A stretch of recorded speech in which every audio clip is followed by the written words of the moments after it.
Hi, everyone, and thank you for joining our May Florida Broker Roundtable on As Is Contracts from A to Z, hosted by your Florida broker, Emily Velez. For the month of May, for every agent you refer, you can earn a $20 Amazon gift card, up to $100, even if they don't join. Remember, to receive this $20 gift card, you first need to make sure that you have spoken with the agent and that they are expecting a call from us to tell them more about Alice and James. Also, if the agent you referred does join, then you will receive a monthly or yearly residual income. To refer an agent to us, please go to Alice and James University and click on the Referrals tab. From there, you will find a form that you can fill out with the agent's information. Today's webinar is sponsored by our preferred lenders, Success Mortgage Partners. To learn more about Success Mortgage Partners, please visit successmortgagepartners.com or call 734-259-0880. With that being said, let's go ahead and get started with our Florida Broker Roundtable. Remember, if you have any questions during this presentation, you can type them in the chat box on the Zoom control panel. I would now like to pass it over to our broker, Emily Velez. Good afternoon, Emily. Good afternoon, Tori. Good afternoon to everyone who is joining us this afternoon. I hope everyone had a great weekend and happy Monday to all. I will be sharing my screen, but before I do that, I actually wanted to give you a quick tip here. I've been watching several classes that were offered by several boards, real estate boards, and I've noticed that when they go to fill in an as-is contract or any form from Form Simplicity, I've noticed that they do it the long way. So I just wanted to make sure that everyone knows the shortcut. I actually taught this in the Form Simplicity class a couple weeks ago, and I shared it with the agents, and one of them was just amazed how she's been doing it the long way for all this time. So I just I'm going to share my screen and wanted to show you real quick before we get started with the as-is contract. So let's say this is a property that you want to present an offer for, okay? So you pull it up in the MLS, and once you pull it up in the MLS, we have here FS for Form Simplicity. So I'm gonna go ahead and click on that.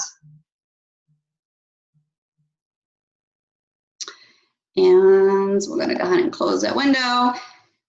And as you can see now, the information has auto-populated, okay? I do not have to fill in the address, legal description, and it even has the seller's name. Now, sometimes owner of record will auto-populate. If that happens, make sure that you change it and you put in there the seller's name, only because the title companies, they really don't like it when you leave it on their owner of record. They actually want to see individual names on there. Okay, so once you have that information, all you have to do really is just put in the buyer's information. I should say the buyer's name right here under buyer information. You just type in their name and make sure that your information is on there and just click on add to transaction, and then you will name your transaction. And at that point, you would select your form. So I just wanted to give you that quick tip there in case you're doing it the long way. I'm gonna go ahead and close my windows. And this is the as-is contract.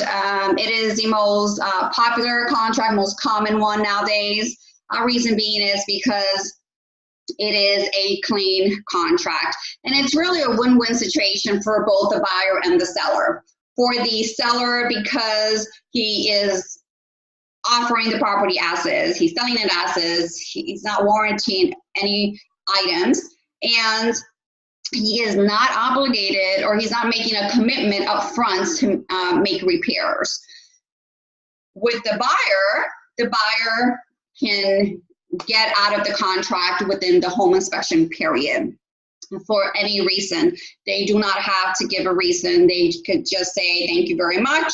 We've decided to move on. And at that point, as long as you are within your home inspection period, the buyer is entitled to their escrow deposit back.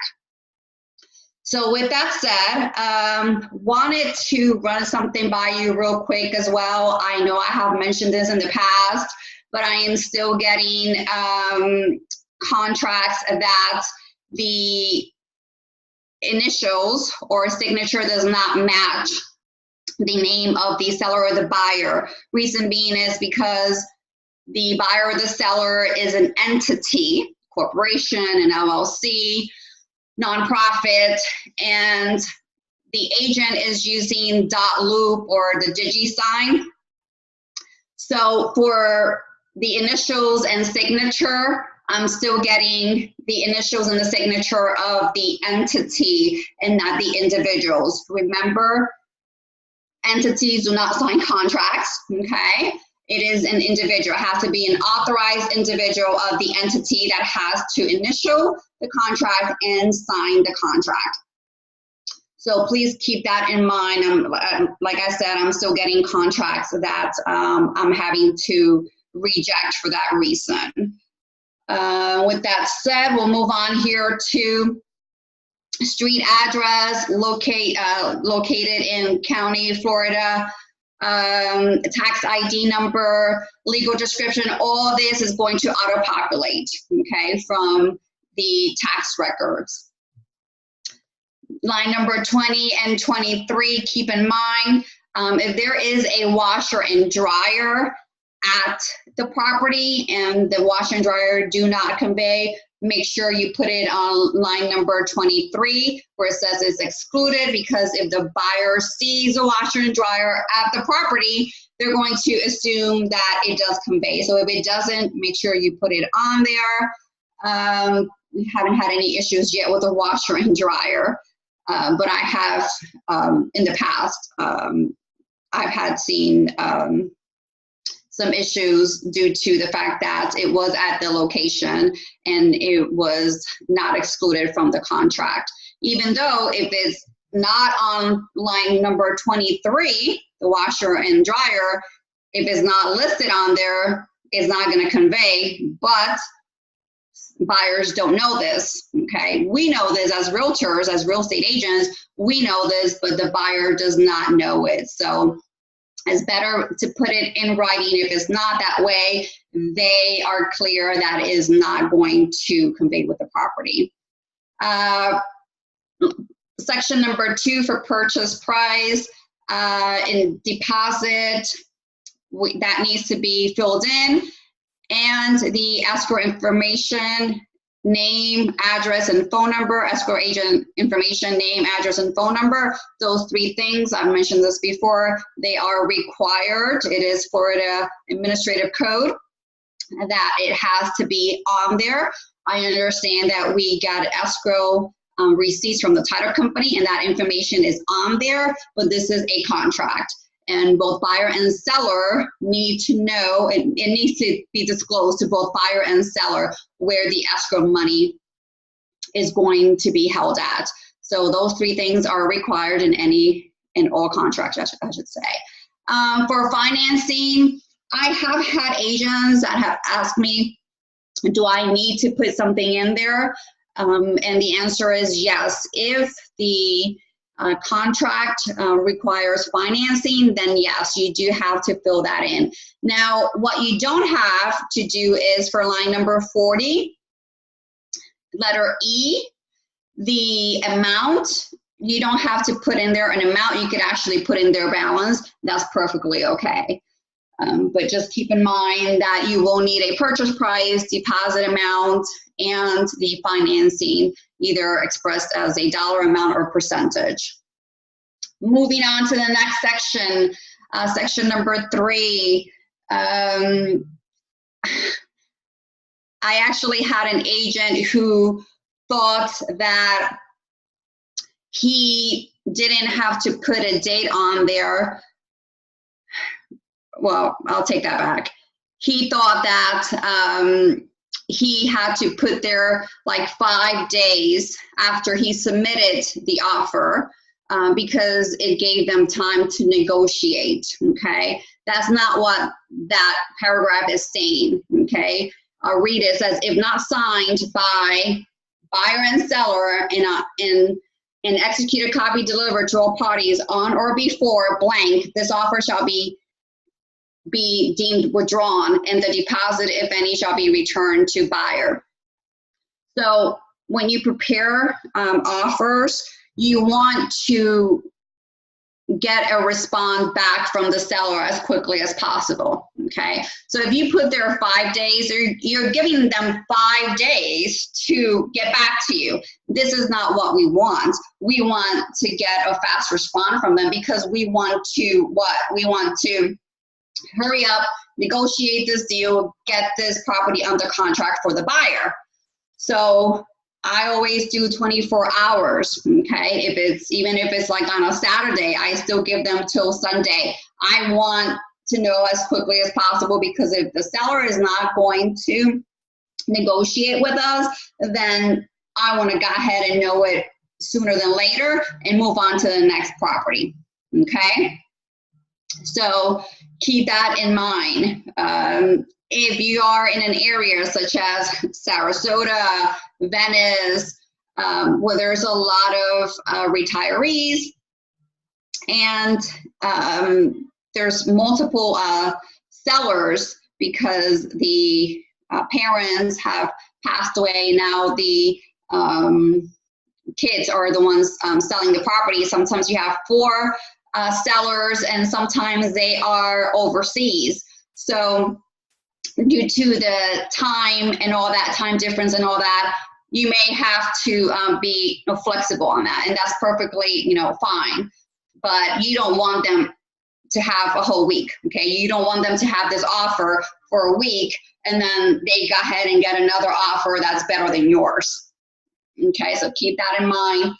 Closing date, you could actually put on there on or before a certain date. And I've seen agents do 45 days from effective date. I don't recommend that. I recommend you actually put there a date. Now I'm gonna backtrack real quick. When you are filling out these purchase agreements, you want to contact the mortgage lender and you want to ask them the questions such as, how much is the buyer going to be financing? You're going to ask them, can you close this deal in 30 days, especially if it's maybe like the month of November where you have 2 holidays there.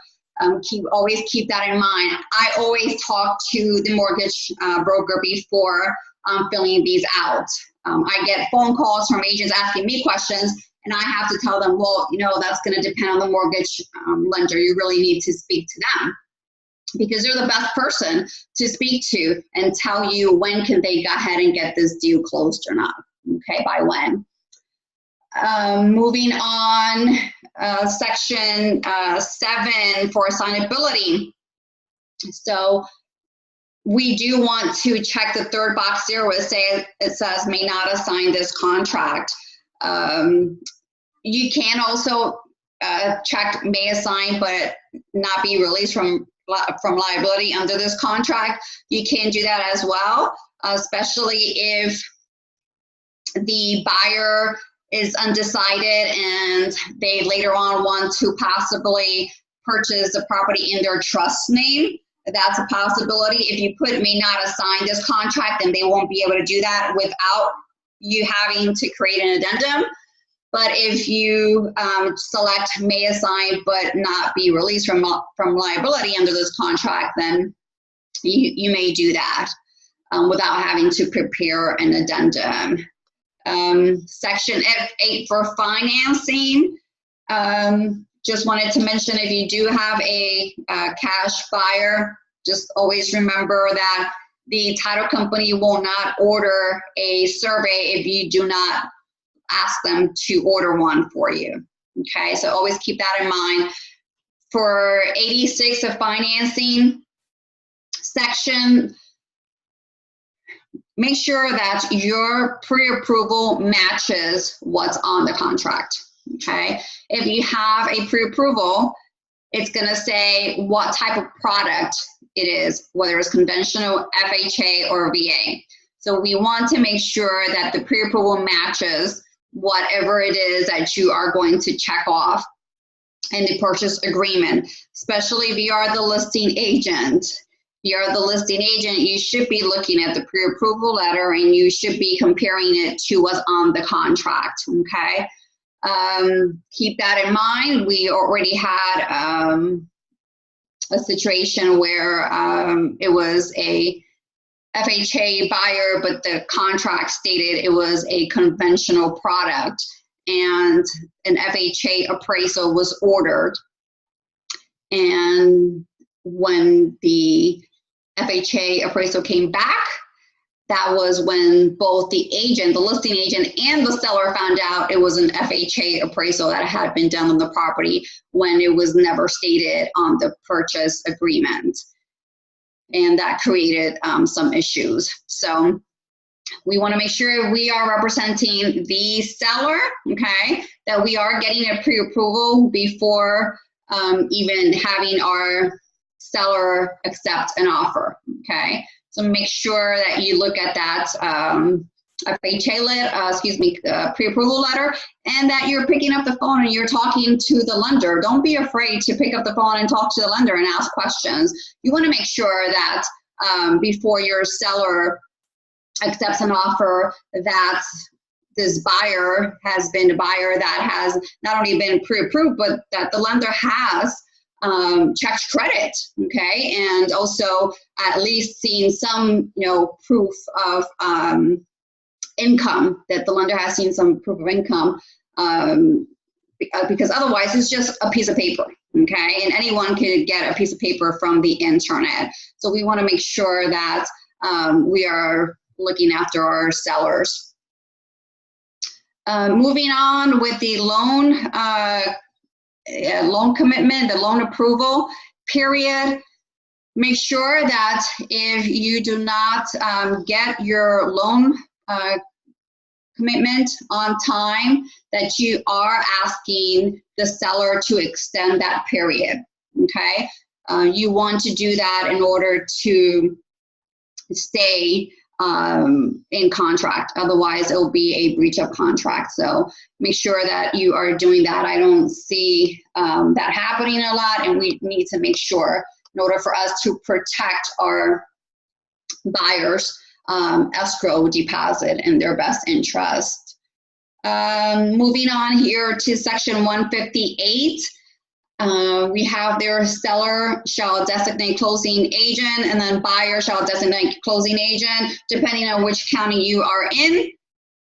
It could be that the rule of thumb is for the seller to choose closing agent, or it could be that the buyer is chooses a closing agent.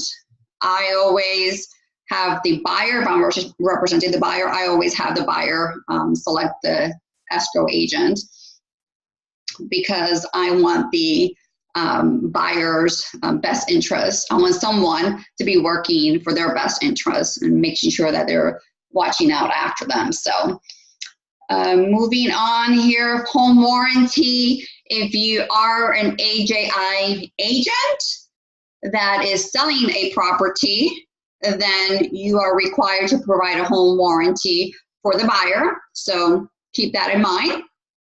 If not, then it's really up to the seller if they want to provide one or not. Special assessments, A and B, seller shall pay installments due prior to closing, and then seller shall pay the assessments in full prior to or at the time of closing. So want to make sure that the title company that you're using is looking out for possible sewer system, that a sewer connection, that the seller is making installment payments. If the buyer doesn't know about these payments and the buyer's on a budget. There's a lot of people out there that buy a home and they stay within a certain monthly mortgage payment because that's all they could afford. And if it's another $100 that the seller is making for installment payments on a sewer connection, now the buyer is going to have an extra $100 a month to pay for these installment payments, and in some cases that could be a hardship. So make sure that the title company is doing what they're supposed to. Okay, sellers should disclose this information. So hopefully, they do. But I've seen cases where it has happened. The buyer now got stuck with installment payments. So it does happen. It still happens, and it could happen to you. So again, just make sure that the title company that you are using is doing what they're supposed to be doing.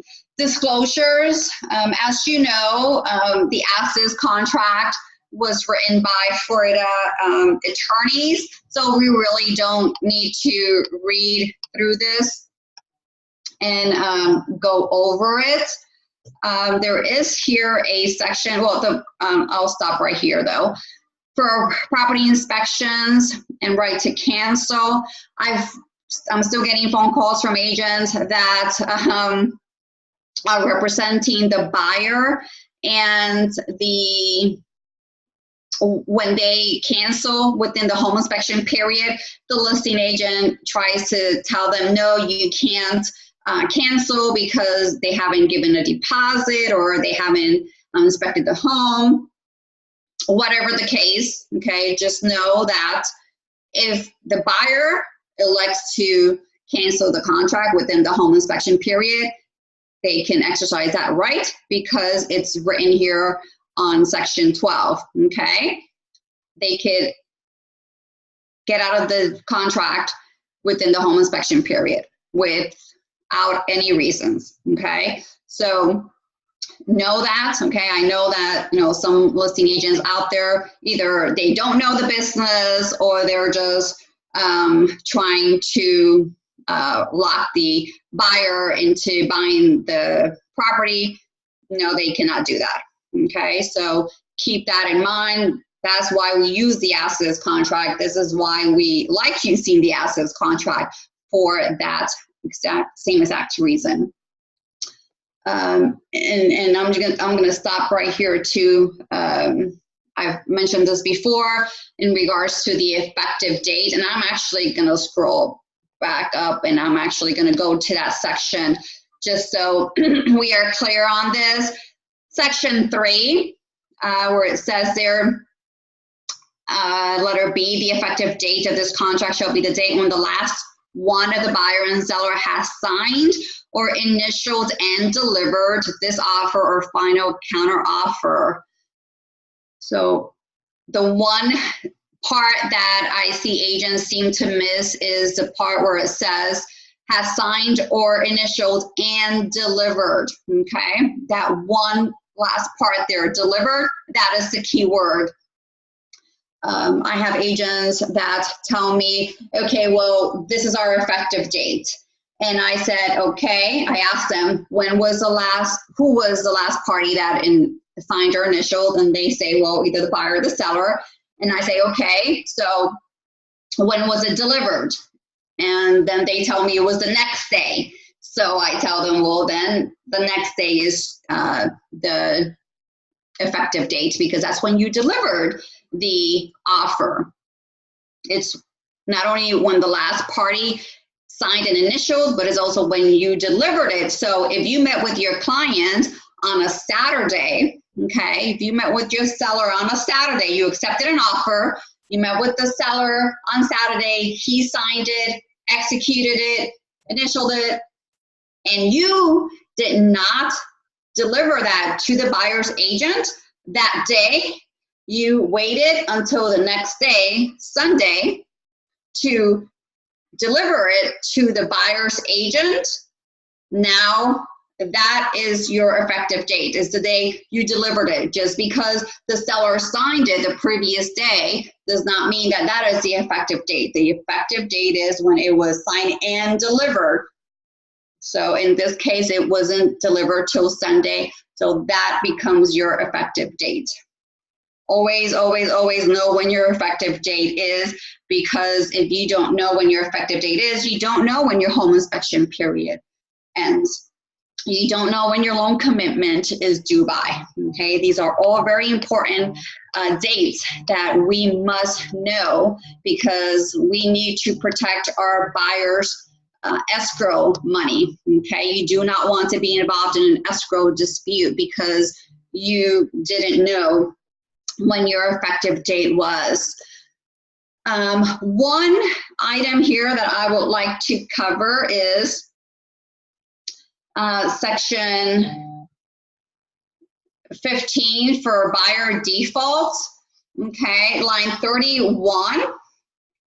Actually, I'll start reading from 330. The portion of the deposit, if any, paid to listing broker upon default by buyer shall be split equally between listing broker and cooperating broker. Provided, however, cooperating broker's share shall not be greater than the commission amount listing broker had agreed to pay to cooperating broker. So if you have a buyer that for some reason he decides that he does not want to buy this property after the home inspection period has ended, and now he is not entitled to his deposit back because maybe now husband and wife decided that instead of buying a house, now they are going to get a divorce. In that case, they forfeit their deposit. If they forfeit their deposit, okay, what this paragraph is saying is, if on the listing agreement, the broker said that they would keep half of the buyer's escrow money, if the buyer defaulted, then half of that portion goes to the buyer's cooperating broker. Okay, so you will be entitled, if you're representing the buyer, you will be entitled to part of that. A lot of agents don't know that.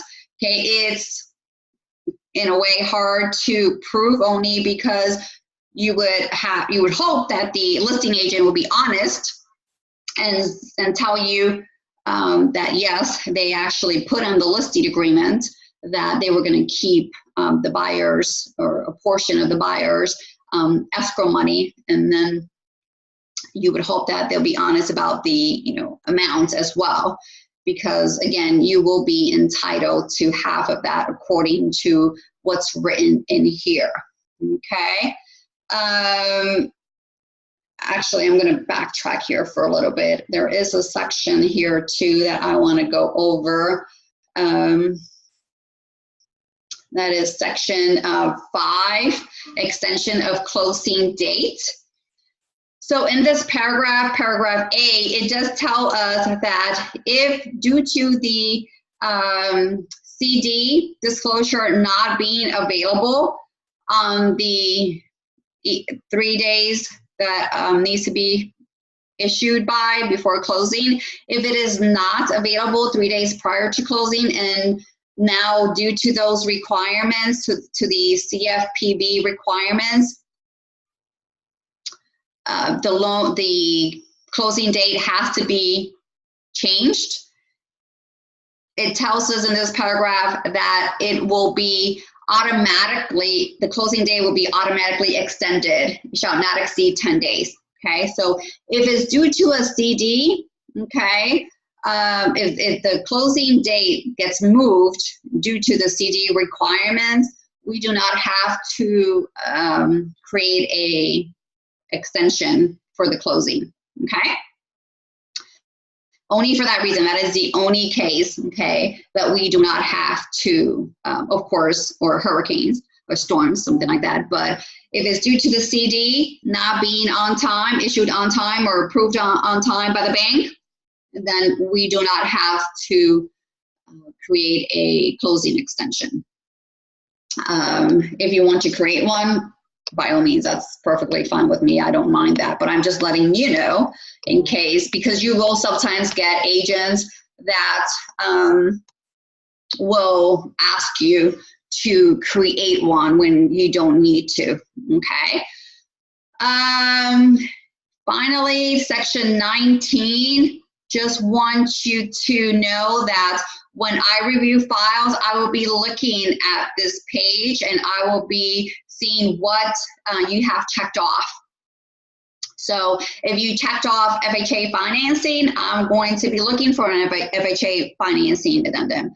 If you checked off homeowners association, I will be looking for a homeowners association addendum. If I do not see one, then I will be asking you for one. So just make sure that if you're the listing agent and the buyer's agent checked off a box and for some reason they did not submit that addendum, just make sure that if it doesn't apply, you go ahead and you cross it out from the contract, because I will be looking for it. This section right here tells me what is part of this contract, okay? So I will be looking at this and I will be asking you. Sometimes I have agents that tell me, what are you looking for? I don't understand what it is that you're asking me. And I tell them, well, if you look at page number 11, under section 19 addendums,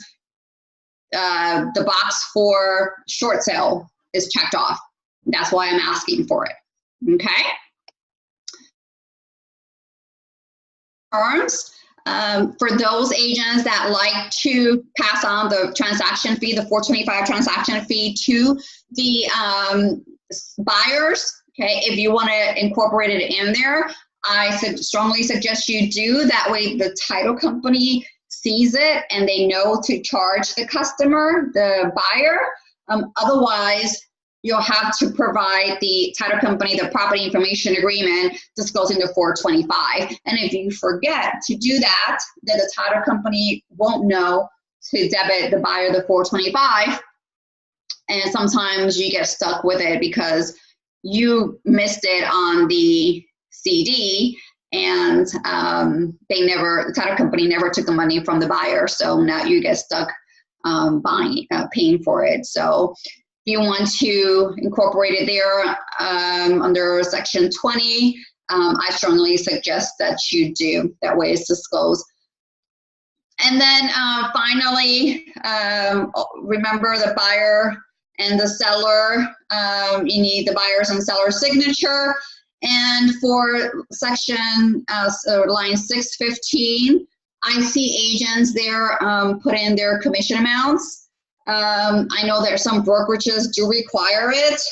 Keep in mind, this is an offer or a contract between the buyer and the seller. So the commission here, if you could write it in, but it's really irrelevant because this has nothing to do with the buyer's agent or listing agent's commission. If you want to print the MLS sheet and submit it with the offer at that time, I think that's your best bet. That's actually how I've done it in the past. I just submit the MLS sheet that shows what the listing agent is offering at the time. But always keep in mind that while you're negotiating, the listing agent can go in there and change the commission amount, and it's not illegal to do that. Okay, I think it's not ethical, but it is not illegal for them to change it while you're negotiating. So keep that in mind as well. That is it for today. I really appreciate you taking your time to join me today. And Tori, do you have any questions? It does not look like we have any questions at the moment, but as always, you guys know that if you do need to reach Emily, you can always email her at flbroker@ajicorporate.com. Emily, do you have any final words to end us out? Yes. Again, thank you very much for listening today, and I hope everyone has a great week. Perfect. Thank you, everyone, so much for joining us on this month's Florida Broker Roundtable. Thank you to our broker, Emily Velez, for all of your wonderful insight, as always, and for leading today's topic and presentation. Thanks again to everyone for joining us today, and I hope you all have a wonderful week. Bye, everyone.